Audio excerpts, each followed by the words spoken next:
everyone, welcome back to another episode of Webtech Tutorial.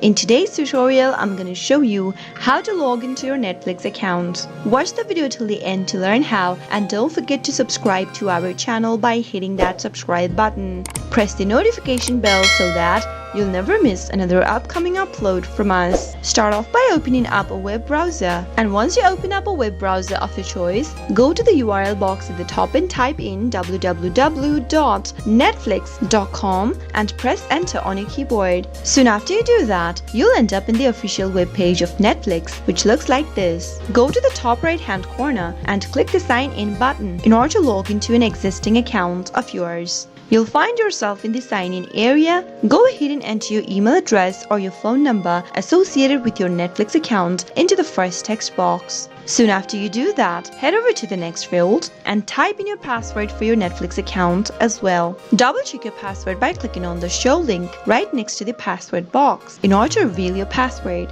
If you'd like the system to remember your username and your password, click on this Remember Me box, but leave it unchecked if you're using a public device or a shared device. In case you've forgotten your email or your phone number or even your password, you can click on the Need Help link and follow the on-screen prompts in order to look for your forgotten credentials. Finally, after typing in your credential, click the sign in button. Once your credentials are correct, you'll be able to log into your Netflix account right away. That is how you can easily log in or sign into your Netflix account. I hope the tutorial was helpful to you. If it was, go ahead and give us a thumbs up. I'll be back soon with more videos like this. Thanks for watching.